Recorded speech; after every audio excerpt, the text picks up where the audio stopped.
अस्सलाम वालेकुम class.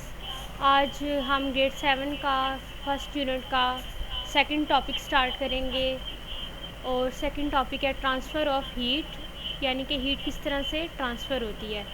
Heat can be transfer from one place to another in 3 ways. Heat एक जगह से दूसरी जगह ट्रांसफ़र होती है 3 तरीक़ों से।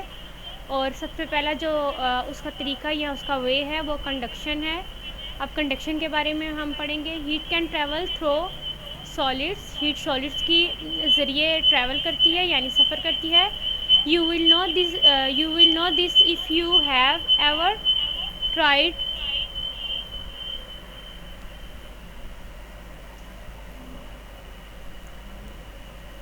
stirring hot soup in saucepan with a metal spoon। वो कह रहे हैं कि अगर आप लोग कोई जानते हैं कि अगर आप कोशिश करें किसी गर्म चम्मच को सॉस पैन के साथ गर्म करने की, heat thermal energy follows quickly from the shop through the spoon और टू योर फिंगर्स। यानी कि अगर आप किसी पैन के अंदर स्टील का स्पून यूज़ कर रहे हों और उसको छोड़ दें तो कुछ देर बाद क्या होगा, जब आप उसको पकड़ते हैं तो आपकी फिंगर्स उस हीट को फील करती हैं। Which soon being to get hot, और वो चम्मच गर्म हो चुका होता है। The movement of heat through a solid such as a metal is called conduction. और सॉलिड्स की वो मूवमेंट या उनकी वो हरकत हीट की जो सॉलिड्स में हो, मेटल में हो, इस कॉल्ड कंडक्शन। वो क्या कहलाती है? हीट की ट्रांसफॉर्मेशन वो कंडक्शन कहलाती है जो मेटल में हो।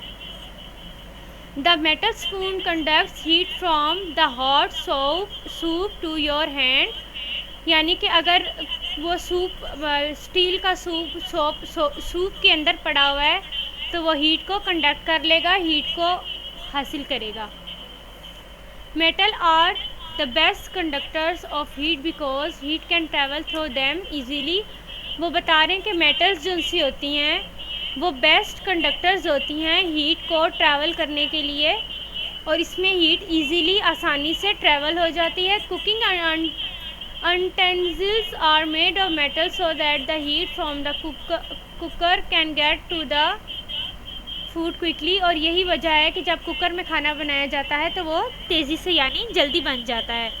Non metal solids such as glass and plastics tend to be poor conductors and so do most liquids। poor conductors of heat are called insulators। अब वो बता रहे हैं कि जो नॉन मटेरियल सॉलिड्स चीज़ें होती हैं लाइक प्लास्टिक और ग्लास वगैरह, ये बहुत अच्छे कंडक्टर्स नहीं होते और इनको इनकी पूर कंडक्टर्स एबिलिटीज़ की वजह से इंसुलेटर्स कहा जाता है। आप लोगों को कंडक्टर और इंसुलेटर की डेफिनेशन का अच्छी तरह मतलब समझा दिया है। आप लोगों ने इनकी डेफिनेशंस अच्छी तरह जहन में भी रखनी है, कॉपीज़ में भी लिखनी है और याद भी करनी है। आगे वो हमें बता रहे हैं air is a very good insulator. Air जो यानी कि हवा है वो बहुत ज़बरदस्त इंसुलेटर है। Material such as fur, feathers, wool, plastic, foam and glass और mineral wool are good insulators because they contain pockets of trap air. और इसमें वो आप लोगों को बता रहे हैं कि कौन कौन सी चीज़ें अच्छी इंसुलेटर्स हैं, और ये डायग्राम के अंदर आपको बताया गया है। Molecules in solids, objects do not move, they vibrate और जिगल। अब ये मेटल बार है,